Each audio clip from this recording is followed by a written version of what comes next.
Assalamualaikum warahmatullahi wabarakatuh. Halo, apa kabar pemirsa yang ada di rumah? Senang sekali tentunya saya Siswa Hendra bisa kembali menyapa Anda dalam program Expose lebih dekat, lebih santai.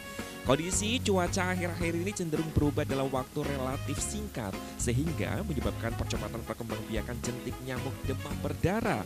Kondisi turun hujan yang akan membentuk genangan air, kemudian cuaca panas yang silih berganti bisa tentunya mempercepat produksi jentik nyamuk demam berdarah. Pemirsa yang ada di rumah, untuk episode kali ini kita akan membahas tentunya tema perihal gerakan jaga kebersihan untuk mencegah demam berdarah. Sudah hadir tentunya di tengah-tengah kita semua narasumber yang sangat luar biasa tentunya. Langsung saja kita sapa. Beliau adalah Dr. Slamet Budianto SKM MKes. Beliau merupakan kepala dari Dinas Kesehatan Kota Pekalongan. Assalamualaikum Pak Budi. Waalaikumsalam Mas Aziz. Masya Allah, long time no see, udah lama tidak berjumpa. Iya, Gimana kondisinya, sehat? Alhamdulillah sehat. Sehat ya Pak Budi ya, walaupun kondisi cuaca kali ini kayaknya sedang ada fenomena kalau mamanya pagi-pagi dingin itu apa Pak Budi? Iya.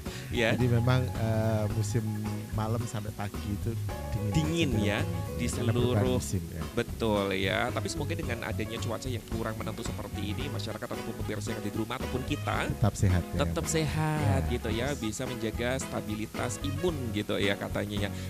Kalau umpamanya untuk menjaga stabilitas imun itu katanya kuncinya bahagia gitu ya Pak Budi ya. Iya. Kalau Pak Budi sendiri sebelum kita membahas ya topik hari ini, untuk memunculkan kebahagiaan biasanya melalui apa Pak Budi?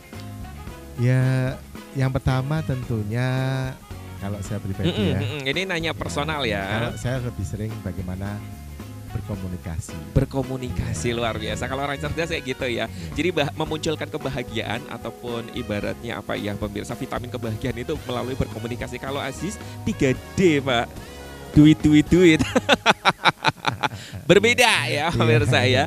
Oke Pak Budi, kalau kita ngomongin masalah tema hari ini itu untuk gerakan jaga kebersihan guna untuk mencegah demam berdarah. Memang cuaca seperti ini sangat cepat gitu ya Pak Budi ya untuk reproduksi nyamuk demam berdarah. Betul apa enggak Pak Budi? Ya, sebenarnya ini yang perlu dipahami bersama itu terkait dengan demam berdarah. Itu masih banyak yang salah. Oke. Salah dalam persepsinya.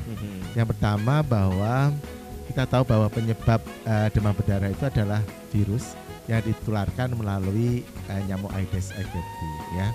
Nyamuk Aedes aegypti itu utamanya itu ya Aedes ini dia itu berkembang biak pada tempat-tempat yang bersih. Ya, jadi dalam artian dia itu berkembang biak di genangan air yang tidak langsung bersinggungan dengan tanah, begitu. Ya, jadi kalau begitu bedanya dengan nyamuk-nyamuk yang saat ini ada itu seperti apa? Kan kita tahu bahwa di masyarakat itu sering ya ngeluh saat ini memang banyak nyamuk ya, di sekitar kita, gitu, di rumah kita dan sebagainya. Nah, yang harus dipahami adalah itu nyamuk Aedes aegypti atau bukan? Ya, kalau Aedes aegypti itu cenderung dia berkembang biak di tempat-tempat yang tidak langsung bersinggungan dengan tanah. Ya. Nah, saat ini kenapa musim misalnya kecenderungan musim ini kan nggak menentu sekarang ya. Kadang saat ini pun kita masih sering terjadi hujan gitu ya. Nah, yang dikhawatirkan itu adalah genangan air yang tidak menjadi perhatian orang gitu ya. Kalau kita tahu misalnya di tempat-tempat yang kosong, kemudian di tempat-tempat halaman orang yang kosong misalnya itu langsung bisa menampung air hujan gitu ya. Nah itu yang nanti kalau mengenang itu bisa berpotensi berkembang biaknya nyamuk Aedes aegypti. Sementara kalau yang misalnya genangan-genangan yang ada di selokan, yang ada di mana misalnya kita punya Jamban dan lain sebagainya. Kalau jamban Itu juga bahaya ya. ya, jadi kalau yang di selokan dan sebagainya itu bukan nyamuk Aedes aegypti. Jadi banyak di situ berkembang biak nyamuk ya kalau kita ingin. Jadi kalau kita ingin nyamuk tidak ada ya memang harus menghilangkan sumber utamanya berkembang biaknya dari mana? Genangan air gitu. Nah, kalau misalnya nyamuk secara keseluruhan misalnya ya, kalau kita mau supaya tidak ada nyamuk ya genangan air yang ada di selokan itu harus selalu bersih. Jadi kita harus senantiasa bagaimana membersihkan gorong-gorong, selokan di sekitar kita itu harus bersih. Nah, kemudian beda dengan yang tadi nyamuk Aedes aegypti. Aedes aegypti itu kan dia berkembang biak pada tempat-tempat yang tidak langsung bersinggungan dengan tanah. Contohnya misalnya ada ban bekas, kemudian di situ ada genangan air yang kita tidak terpantau. Kemudian ada, mohon maaf ini, botol-botol, kaleng dan sebagainya yang itu di luar pantauan kita. Itu kalau seminggu saja misalnya tidak terpantau, kemudian kita biarkan saja, bisa berpotensi untuk timbulnya kuman nyamuk itu, begitu ya. Jadi di situ itu jentik-jentik nyamuknya itu akan tumbuh begitu ya, kan dia akan berkembang biak di situ. Oleh karena itu penanganan untuk DBD dan nyamuk yang biasa itu memang beda gitu. Sehingga yang kita lakukan adalah kita namanya ini ya, PSN itu, gerakan supaya tempat-tempat genangan air yang tidak langsung bersinggungan dengan tanah itu harus bersih, tidak ada lagi gitu. Ya, jadi buat pemirsa yang di rumah sangat jelas ya bahwa sebenarnya kalau memang kita melihat perkembangbiakan nyamuk Aedes aegypti ini memang di tempat yang mungkin ibaratnya jarang terjangkau sama kita gitu ya, di luar nalar gitu ya. Jadi kalau memang ada barang-barang bekas, kemudian juga ada hal-hal yang mungkin tidak perlu untuk ada di ruangan itu yang mengakibatkan genangan air gitu ya, lebih baik disingkirkan ataupun dirapikan gitu untuk menghindari tumbuhnya jentik-jentik itu ya Pak Budi ya. Pak Budi, kalau kita berbicara kalau tadi kan sebenarnya bahwa ini itu nyamuk itu sebagai perantara ya, virus gitu kan yang menularkan. Tapi kalau kita berbicara tentang bahayanya itu apa saja sih dari nyamuk sebagai perantara ini Pak Budi? Jadi terkait dengan demam berdarah ini ya, demam berdarah ini memang salah satu penyakit menular yang berbahaya ya, di mana kasus ini bisa berkembang biak dengan kasusnya itu bisa menular dengan cepat, dan juga kasus penyakit ini juga menimbulkan kegawatan. Artinya kasus ini kalau tidak tertangani dengan baik akan bisa menimbulkan kematian. Ya, jadi itu yang bahayanya di situ. Bahayanya sampai bisa menimbulkan kematian gitu ya kalau umpamanya tidak tertangani dengan tepat. Nah, kalau umpamanya nih pemirsa yang ada di rumah gitu Pak Budi mengalami gitu kan ya indikasi, walaupun kita belum ngobrolin tentang apa saja sih tentunya gejala yang sebenarnya gitu ya. Kadang di masyarakat kan masih ada simpang siur gitu ya untuk gejala DBD itu yang benar itu seperti apa. Tapi kalau umpamanya ada indikasi di rumah, masyarakat ataupun pemirsa yang ada di rumah merasakan ada, wah kok putra putri saya mengalami gejala seperti ini, berarti yang harus dilakukan adalah apakah ada tips pertolongan pertama yang harus dilakukan di rumah agar tidak ibaratnya terindikasi bahaya sampai meninggal dunia, itu apa langsung harus dilarikan ke rumah sakit gitu Pak Budi? Ya, sebelumnya mungkin saya perlu menjelaskan dulu ya Mas Aziz ya, bahwa kasus DBD ini sebagian besar itu yang terjadi pada anak-anak usia 5 sampai 15 tahun biasanya.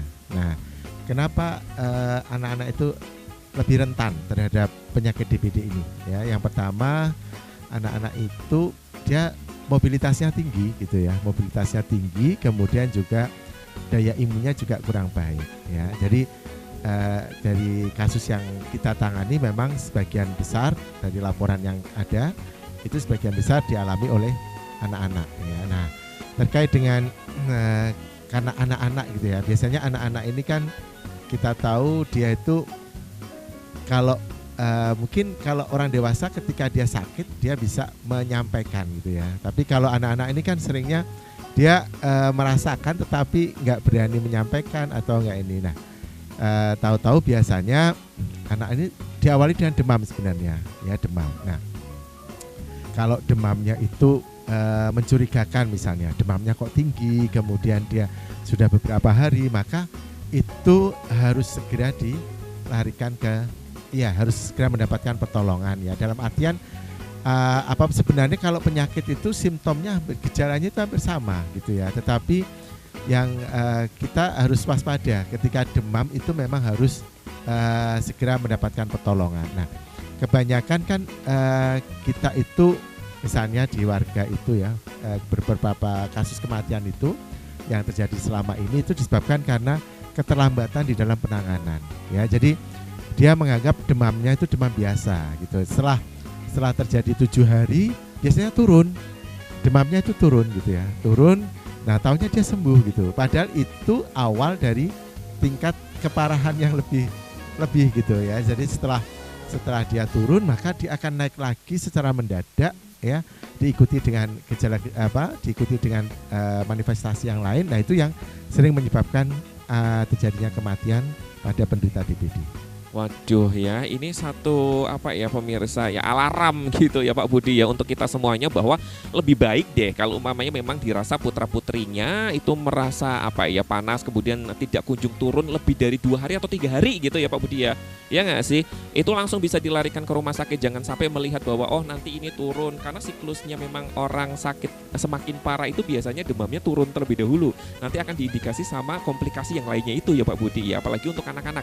Sekali lagi tadi Pak Budi juga sudah mengucapkan ataupun mengatakan bahwa kalau anak ini kan aktivitasnya banyak, kemudian juga imunnya tidak sekuat seperti orang dewasa gitu ya. Jadi buat para bunda-bunda ini tentunya yang ada di rumah mungkin bisa ibaratnya ini semuanya dijadiin pembelajaran gitu ya. Kalau Aziz pribadi sih kalau punya adik ataupun sepupu kalau mamanya panas langsung aja lariin ke rumah sakit. Kenapa tidak, kan ada vaskes yang sudah profesional untuk ya nggak ya Pak Budi ya, menangani mungkin adik-adik ataupun kita semuanya yang ngerasa sakit seperti itu. Oke Pak Budi, kalau kita berbicara tentang DBD ya, sebenarnya ada perbedaan nggak sih Pak Budi tentang DBD dan juga DB gitu?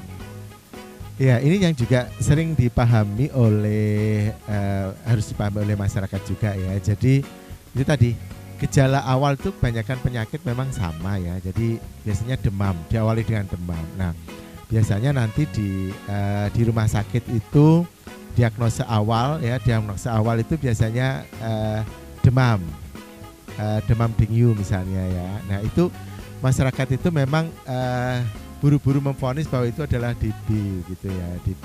Nah oleh karena itu biasanya akan ditindaklanjuti dengan pemeriksaan lab dan sebagainya ya. Nah itu nanti akan menegakkan apakah ini nanti betul-betul penyakit DBD atau tidak gitu. Nah sebenarnya kalau DB itu adalah awal dari DBD. Jadi tadi kami yang sampaikan ketika diagnosa awal kemudian indikasi bahwa dari pemeriksaan lab itu juga sudah menunjukkan demam berdarah, maka itu diagnosisnya DB ya. Kemudian setelah ada manifestasi lain yang lebih itu baru dikatakan demam berdarah dengue gitu. Jadi DBD itu sebenarnya kelanjutan dari DB begitu. Oke ya, jadi buat pemirsa yang ada di rumah paham ya, apa sih sebenarnya perbedaan dari DBD ataupun DB gitu. Kalau PBB itu yang ngurusin kesehatan perdamaian dunia ya Pak Budi ya. Kalau kesehatan WHO. WHO bener banget.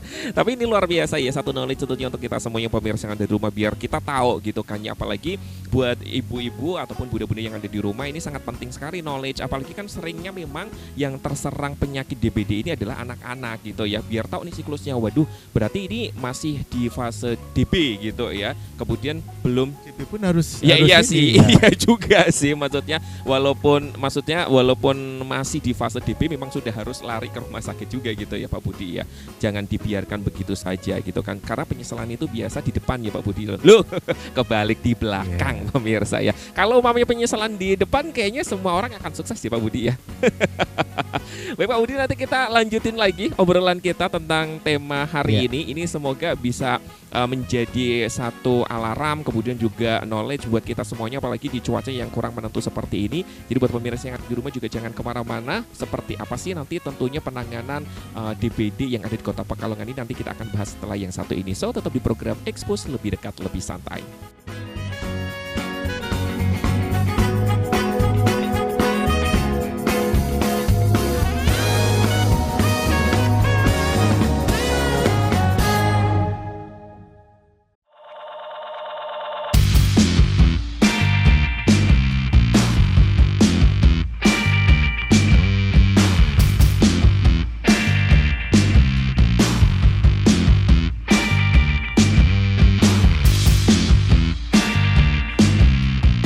Baik pemirsa yang ada di rumah, terima kasih banyak kami ucapkan untuk Anda semuanya masih setia bersama kami. Kita lanjutkan kembali masih di program Expose lebih dekat, lebih santai, masih bersama dengan Pak Budi ya tentunya. Pak Budi ini sangat menarik sekali ya tentunya untuk kita semuanya untuk ngobrolin ini karena memang cuacanya itu sangat ibaratnya tepat gitu ya. Tapi kalau berbicara tentang cuaca seperti ini sangat berpengaruh nggak sih Pak Budi tentang penyakit demam berdarah gitu? Atau hanya persentasenya sedikit saja? Ya, baik. Hal yang terjadi saat tahun ini itu memang berbeda dengan biasa-biasanya. Ya, kalau sebelumnya itu kasus DBD itu meningkat di awal-awal tahun, tapi kalau saat ini di tahun 2024 itu grafiknya itu berbeda. Ya, saat ini ya itu di bulan-bulan kemarin 2 bulan ini cenderungannya naik. Ya, jadi tidak di awal tapi di pertengahan ya. Mulai naiknya. Jadi bulan Mei, Juni itu sudah mulai naik. Nah, kalau kita ini ya, memang itu terjadi secara merata ya. Kalau kita tahu kemarin itu di Jawa Tengah tentunya ya. Jawa Tengah itu banyak laporan ya terjadi kenaikan kasus DBD di beberapa daerah ya. Saat ini Kota Pekalongan pun juga mengalami peningkatan. Cuman memang tidak seperti di daerah-daerah lain yang sangat luar biasa kenaikannya ya. Dan kalau di Kota Pekalongan ini memang naiknya. Di tahun kemarin ya kasusnya itu sekitar 60-an ya, 60-an. Di tahun ini di bulan Juli ini kasusnya sudah mencapai angka yang sama. Padahal kita masih bulan Juli. Masih di pertengahan ya, belum 1 tahun ya Pak Budi ya. Itu angkanya jumlah kasusnya sama gitu ya. Jadi ini memang perlu kita waspadai ya dengan peningkatan kasus yang cukup signifikan. Jadi di tahun ini hampir sama di tengah-tengah tahun gitu. Nah, oke ya, jadi buat pemirsa yang ada di rumah bahwa kalau umpamanya kita berbicara dari tahun ke tahun, cuaca itu tidak begitu mempengaruhi gitu ya. Bisa dikatakan seperti itu, tapi mempengaruhi persentasenya mungkin sedikit ya Pak Budi ya. Ya, kalau terkait dengan cuaca di sini memang itu tadi yang kami sampaikan bahwa tahun lalu berbeda-beda gitu. Tahun lalu itu kan musim hujan itu ini ya terjadi di awal gitu ya. Nah, tahun ini kayaknya musim hujan itu kok masih terus berlangsung gitu. Nah, itu yang seringnya kita tidak mewaspadai ya. Jadi terjadi beberapa genangan-genangan akibat hujan di mana di situ di tempat-tempat yang tidak terpantau gitu. Nah, itu yang sering menyebabkan kita tidak sadar ya bahwa di situ memang terjadi perkembangbiakan nyamuk Aedes aegypti. Oke ya, ini buat pemirsa yang ada di rumah sekali lagi tentunya bahwa mungkin kita nggak usah berpegangan sama cuaca awal tahun, akhir tahun, tapi kita harus berpegangan selalu menerapkan pola hidup sehat gitu ya Pak Budi ya. Itu yang paling tepat ya. Perilaku bersih. PHBS ya, itu yang harus diterapkan agar tentunya kita terhindar. Karena kenapa pemirsa, ketika kita tidak menerapkan PHBS ini, itu bisa menyebabkan hal yang paling fatal adalah sampai meninggal dunia gitu ya Pak Budi ya. Tapi kalau memang kita berbicara tentang meninggal dunia nih dari kasus-kasus sebelumnya ataupun kita melihat dari kasus tahun lalu aja Pak Budi gitu kan ya, dari tahun ini gitu, apakah tahun ini sudah ada korban DBD yang meninggal dunia mungkin atau berapa dari data Pak Budi mungkin? Iya. Tahun lalu kita ada 2 kasus ya yang meninggal. Harapan kita memang jangan sampai ada kasus yang meninggal gitu ya. Kalau itu bisa dideteksi lebih dini gitu ya. Tapi agak disayangkan memang di tahun ini masih terjadi kasus yang meninggal 1 ya. Tahun ini kita ada 1 kasus DBD yang meninggal. Oke ya, tuh ini satu alarm lagi buat kita semuanya pemirsa. Masih di pertengahan tahun 2024, namun kasus DBD di Kota Pekalongan sudah ada yang meninggal 1 gitu. Kalau memang kita dibandingkan, kita masih ada perjalanan setengah tahun lagi ya Pak Budi ya. Diharapkan sudah stop gitu ya, tidak ada lagi. Nah, dengan adanya sosialisasi hari ini, tentunya ini semoga bisa menggugah kita semuanya agar bisa menerapkan pola hidup sehat ataupun PHBS itu gitu ya Pak Budi ya. Pak Budi, kalau boleh tahu nih, biar menebalkan lagi gitu ya, mungkin dari program Narasehat, dari Dinkes yang door to door ataupun ke masyarakat dan lain sebagainya juga sudah sering sekali mengingatkan gitu kan ya. Apa yang harus dilakukan ketika mendapati gejala DBD mungkin buat masyarakat yang ada di rumah, monggo? Jadi begini, kalau menurut saya ini ya, masyarakat itu kalau terkait dengan DBD itu takut gitu ya. Tapi takutnya itu, mohon maaf ini belum diimbangi dengan bagaimana perubahan perilaku begitu. Perubahan perilaku yang seperti apa sebenarnya yang diharapkan dalam rangka pencegahan DBD? Ya itu tadi bahwa masyarakat harus menerapkan PHBS karena memang DBD itu penyakit yang ada kaitannya dengan lingkungan, maka yang harus diutamakan adalah bagaimana kebersihan lingkungan itu diutamakan. Ya, jadi tadi dengan melakukan pemberantasan sarang nyamuk melalui itu tadi. Yang pertama dipastikan bahwa di rumahnya itu tidak ada genangan air yang berpotensi untuk timbulnya jentik-jentik nyamuk demam berdarah. Nah, potensi itu ketika misalnya ya genangan itu misalnya terbiarkan pada selama 1 minggu. Ya, lebih dari 1 minggu itu sudah berpotensi untuk jentik nyamuk itu akan manifestasi menjadi nyamuk gitu ya. Jentiknya nyamuk lah, dari nyamuk. Nah, jadi seringnya masyarakat itu merasa bahwa nyamuk yang ada itu semuanya itu demam berdarah, menyebabkan demam berdarah gitu. Padahal nyamuk itu juga ada tadi ya, ada nyamuk yang memang menyebabkan demam berdarah, ada yang tidak. Nah, perilaku yang sebenarnya apapun lah gitu ya.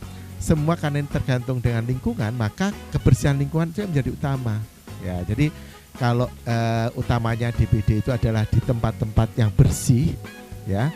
Misalnya kita punya jamban di rumah, artinya bukan jamban, punya apa tempat penampungan air, ya, bak mandi dan sebagainya, itu memang harus dikuras seminggu sekali minimal, ya.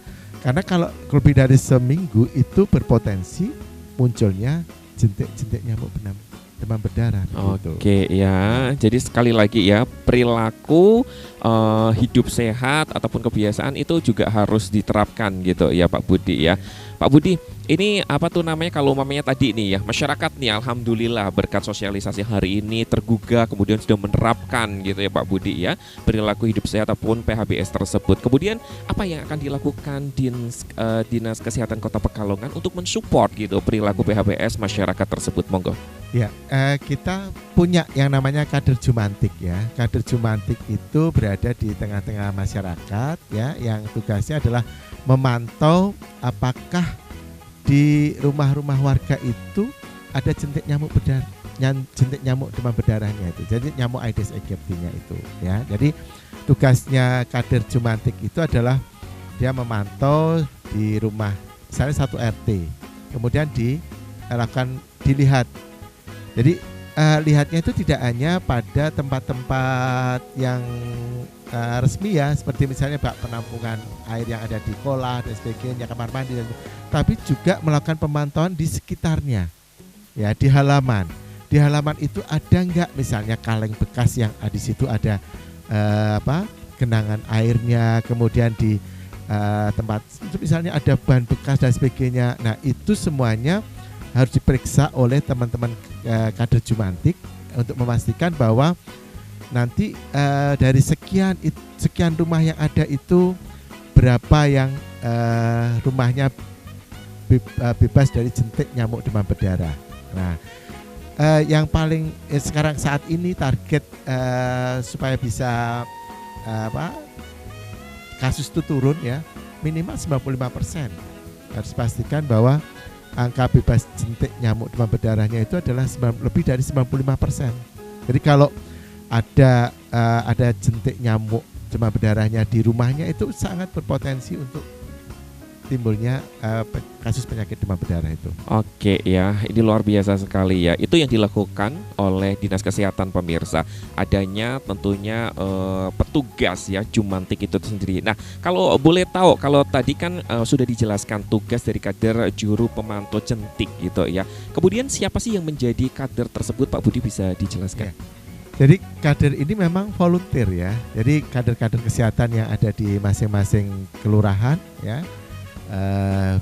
terintegrasi dengan kader, bisa kader posyandu, kader ini yang kita tambah tugas sebagai juru pemantau jentik ya.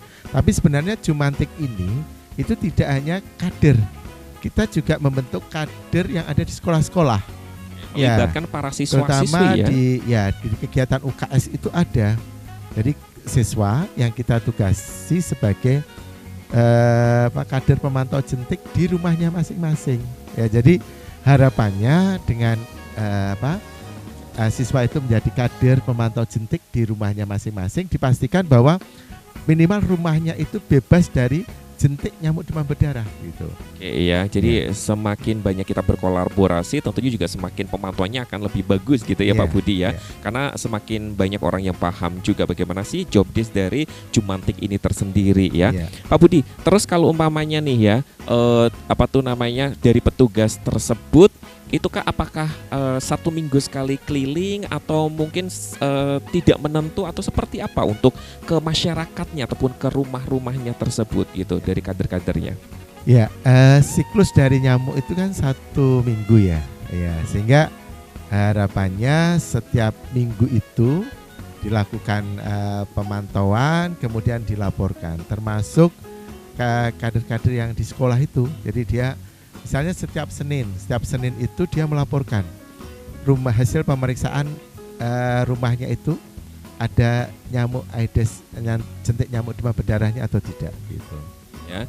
Jadi semoga dengan adanya rutinitas yang dilakukan para petugas ini ataupun para kader ini bisa menurunkan gitu ya angka dari penyakit demam berdarah di Kota Pekalongan. Tapi yang paling penting itu kesadaran dari warganya itu ya. Itu nomor 1 kayaknya Pak Budi ya. Supaya dia di rumahnya itu tidak ada berkembang biak jentik nyamuk demam berdarah itu. Betul. Kalau umpamanya di rumah itu kan bersih, kemudian selalu dibersihkan ibaratnya kolah dikuras dan lain sebagainya, bak-bak dibersihin setiap minggu sekali. Itu kan kita yang nyaman juga karena kita yang menempati tinggal di situ gitu ya Pak Budi ya konsepnya. Tapi ada juga, jadi begini, kita tidak ini ya di sekitar rumah itu kan ada kadang lahan-lahan kosong.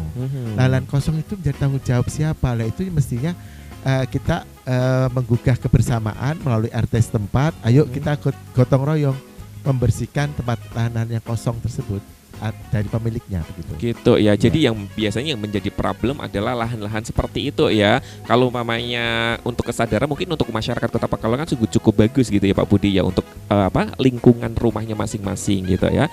Oke Pak Budi, kemudian masih perihal tentang kader dari Jumantik ini, sosialisasi program Jumantik ke masyarakat seperti apa yang sudah dilakukan Pak Budi, mungkin bisa dijelaskan? Jadi kami ini kan ada beberapa program promosi ya, diantaranya yang pertama adalah teman-teman di puskesmas itu promosi keliling dengan menggunakan mobil teman-teman di puskesmas ya. Kemudian kita juga punya media sosial ya yang bisa dipakai. Kemudian di puskesmas itu ada program penyuluhan dalam gedung. Ya, penyuluhan dalam gedung itu pengunjung puskesmas itu juga dilakukan edukasi mengenai demam berdarah. Kemudian penyuluhan di luar gedung tidak hanya tadi siaran keliling, tapi juga di beberapa pertemuan-pertemuan yang di kelurahan-kelurahan, ibu-ibu PKK dan sebagainya itu juga sudah dilakukan. Nah, yang paling termasuk ini ya, program Expose ini membantu kita dalam rangka bagaimana mensosialisasikan program-program kesehatan ya yang tentunya jangkauannya cukup luas gitu. Kalau di teman-teman di puskesmas mungkin skopnya puskesmas, tapi dinas kesehatan bersama dengan Batik TV ini mudah-mudahan bisa menjangkau lebih banyak. Amin ya. Salah satu sosialisasinya adalah hari ini ya pemirsa ya. Walaupun tadi Pak Budi sudah menjelaskan tuh program kerjanya banyak, ada yang keliling, ada yang di dalam ruangan, kemudian juga bekerja sama ataupun berkolaborasi dengan para siswa-siswi yang ada di seluruh Kota Pekalongan gitu ya. Dan itu dilakukan untuk menekan angka tentunya penyakit demam berdarah di Kota Pekalongan. Semoga ya pemirsa, karena ini masih pertengahan tahun gitu kan ya, namun sudah kasusnya seperti tahun yang lalu gitu. Nanti kita akan obrolkan kembali ya sama Pak Budi tentunya perihal penyakit demam berdarah ini di Kota Pekalongan. So jangan kemana-mana, tetap di program Expose, lebih dekat, lebih santai.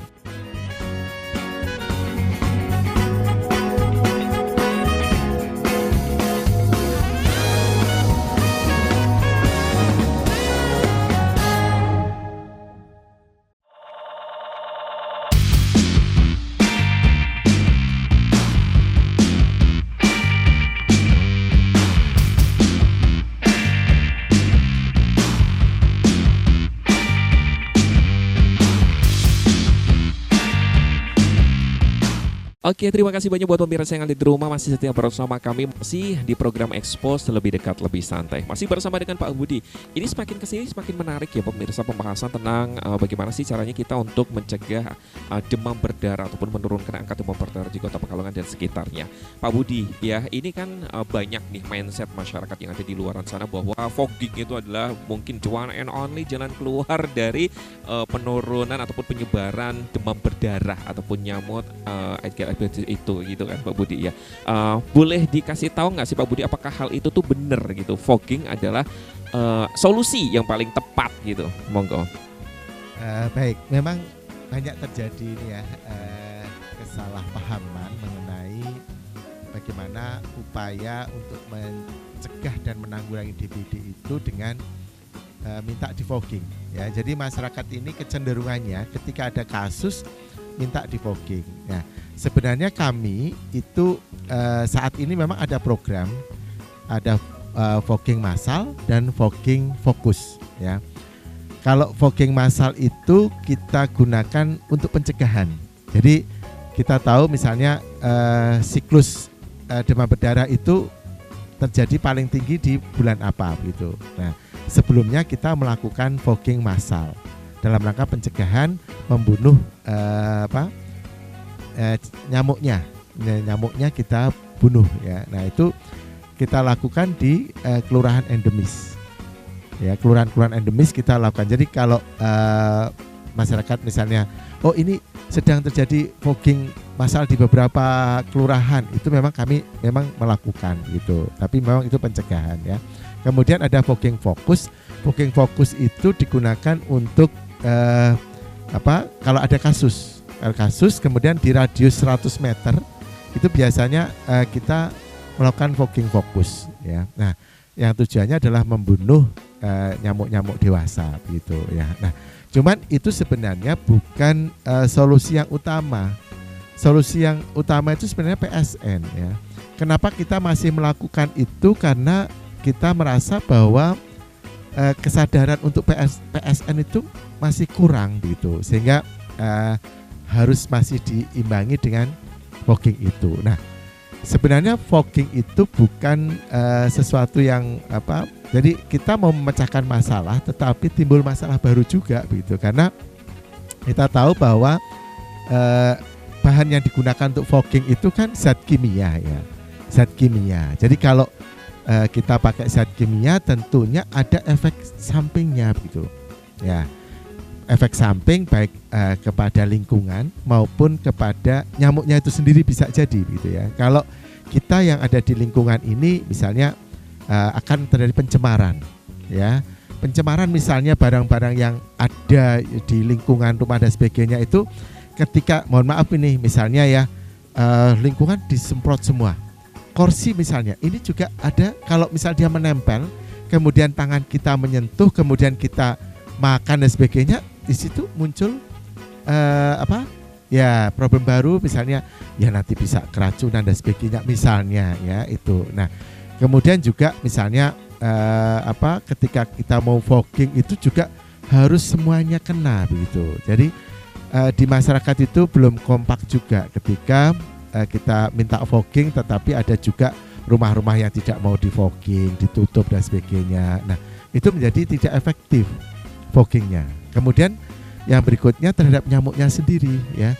Nyamuknya sendiri itu kita memang nyamuk dewasa itu mati hanya sehari 2 hari nggak muncul, tetapi selama jentik nyamuknya itu masih ada, dia akan tumbuh menjadi nyamuk lagi gitu. Nah, nggak ada selesainya dong kalau seperti itu ya foggingnya ya. Jadi di samping nanti kalau kita melakukan fogging, dosisnya itu nyamuk itu juga ini ya, artinya dia bisa jadi daya tahan nyamuk ini terhadap zat kimia itu semakin meningkat, resisten gitu ya, sehingga dia juga kita harus meningkatkan dosisnya gitu ya. Nah, supaya bisa tidak hanya klenger tapi mati gitu ya nyamuknya. Nah, ini yang menyebabkan sebenarnya tidak efektif ketika kita minta fogging itu ya, seperti itu Mas. Oke ya, jadi buat pemirsa yang ada di rumah, ini satu knowledge lagi buat kita ya, bahwa fogging ini bukan jalan satu-satunya ataupun solusi yang paling tepat untuk menurunkan angka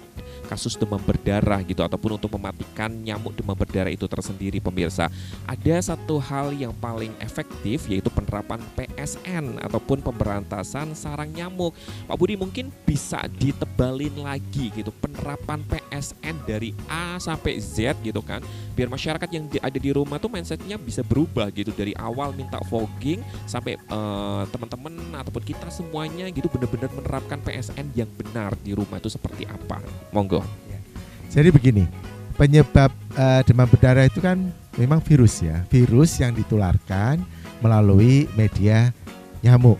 Nyamuknya dalam ini memang spesifik Aedes ya, Aedes aegypti gitu ya. Nah, berarti rantai penularannya itu memang nyamuk gitu. Nah, kalau kita mau supaya demam berdarah itu tidak ada, maka kita harus memutus mata rantai penularan itu. Nah, yang diputus apa? Ya diputus harusnya tidak ada nyamuk Aedes aegypti begitu. Nah, caranya supaya tidak ada nyamuk Aedes aegypti gimana? Tidak ada jentik nyamuk. Nah, kalau kita ingin supaya tidak ada jentik nyamuk, itu caranya bagaimana? Ya harus mengupayakan tidak ada genangan-genangan air yang menyebabkan jentik itu bisa berkembang biak. Caranya dengan apa? PSN ya. Jadi pemberantasan sarang nyamuk itu dengan yang pertama kita menguras, ya itu tadi siklus nyamuk itu kan mingguan ya. Nah, jadi sebelum dia itu dikuras itu genangan-genangan air itu harus dikuras. Kalau yang tidak kita manfaatkan secara rutin ya harus tidak ada. Misalnya genangan yang di luar itu usahakan tidak ada genangan air ya. Kemudian di samping kita menguras berarti kita menutup ya. Kalau memang itu kita menggunakan terus-menerus ditutup itu supaya tidak menjadi sarang, misalnya dia nyamuk bertelur, hinggap di situ bertelur kemudian menjadi jentik nyamuk. Nah, dengan ditutup maka mungkin itu bisa mengurangi ya. Kemudian yang ketiga bisa mengubur ya. Jadi itu tadi yang ketiga itu yang memang tidak kita manfaatkan, kalau tidak dibuang ya dikubur gitu. Seperti itu. Jadi itu kalau yang terkait dengan nyamuk Aedes aegypti itu memang seperti itu ya, 3M ya, 3M itu yang menjadi utama. Nah, di samping itu juga jadi kita dibantu teman-teman Jumatik itu melakukan kita di pemantauan terhadap bagaimana di masyarakat itu kesadaran untuk melakukan PSN itu tinggi atau tidak ya.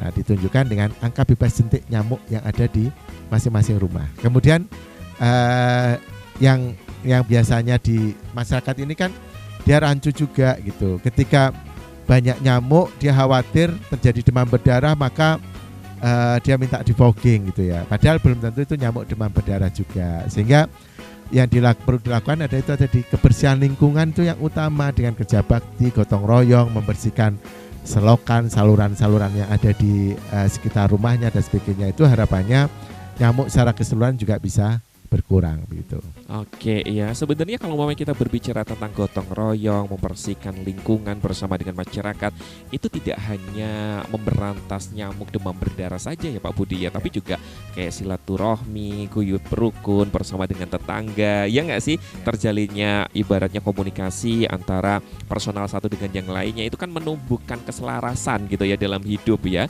Jadi banyak yang membuat bahagia itu. Betul, itu membuat bahagia, imun kebahagiaan ada di dalam tubuh kita, otomatis daya tahan tubuh pun semakin membaik gitu ya. Tapi itu tidak membuat imun saya bahagia ya, kan gak ada duitnya Pak Budi. Gitu.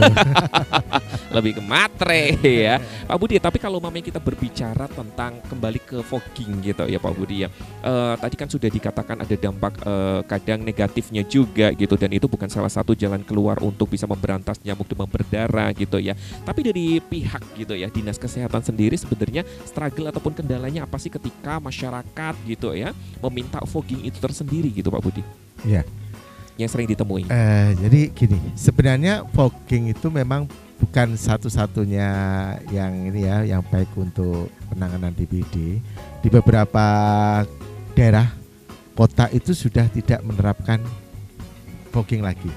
Contohnya kota Semarang itu juga sudah tidak ada kegiatan fogging lagi ya. Jadi harapannya kita bisa meniru di sana begitu ya. Kemudian di samping itu juga kadang masyarakat itu tidak konsisten ya, tidak konsisten di dalam keinginannya, misalnya minta fogging gitu ya, tetapi tidak kompak gitu ya, tidak kompak. Jadi itu tadi kami sampaikan bahwa sebenarnya ketika ada kasus ya, radius 100 meter itu harus dipantau, kemudian dilakukan fogging radius 100 meter itu. Nah, seringnya ada di situ warga yang misalnya merasa saya tidak ada kasus, kemudian tidak ada penderita, jadi rumahnya tidak mau di fogging. Jadi syarat kalau kita mau fogging itu kan semua rumah itu dibuka dalam rangka membunuh nyamuk-nyamuk yang dewasa gitu.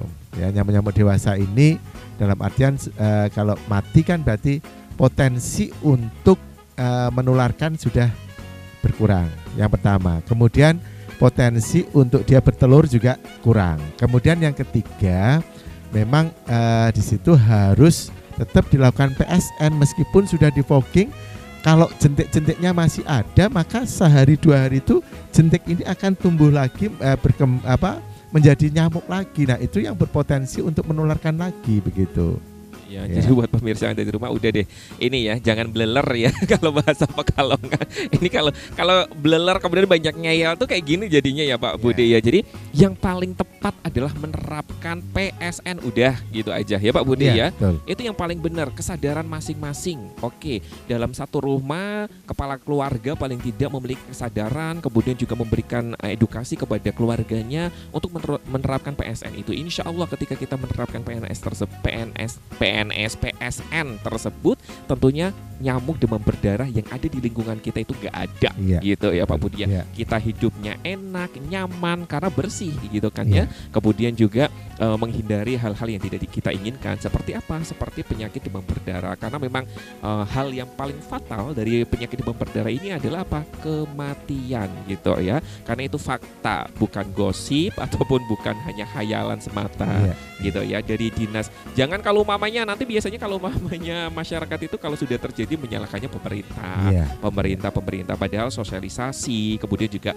kerjasama, ajakan sudah dilakukan gitu pemirsa. Salah satunya adalah hari ini gitu kan, karena ini cuacanya kok di Kota Pekalongan kadang hujan, kadang panas dan lain sebagainya. Siklus dari penyebaran ataupun berkembang biaknya nyamuk demam berdarah ini sangat banyak, makanya kita berikan ataupun ingatkan sosialisasi untuk mencegah ataupun menurunkan angka dari peredaran nyamuk demam berdarah. Pak Budi, kasih pesan dong untuk pemirsa yang ada di rumah gitu kan ya. Silakan untuk perihal topik hari ini, monggo. Ya. Yang pertama tentunya waspada ya. Yang namanya penyakit demam berdarah itu masih bisa terjadi kapan saja dan di mana ya. Sehingga yang pertama dipastikan kita meningkatkan daya tahan tubuh.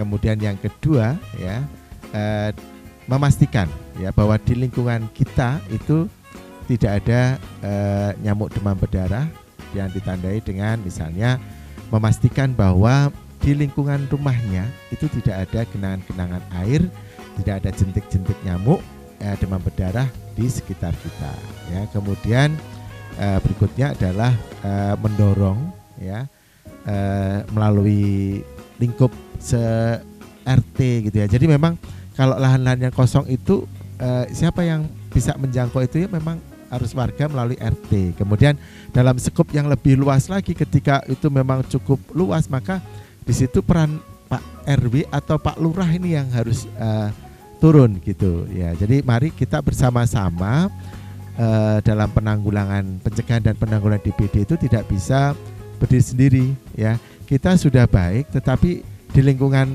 sekitar kita tidak mau melaksanakan ya, maka memang tidak akan harus bareng-bareng. Mari kita bareng-bareng mencegah dan menanggulangi DBD itu dengan gerakan PSN. Luar biasa Pak Budi, terima kasih banyak ya.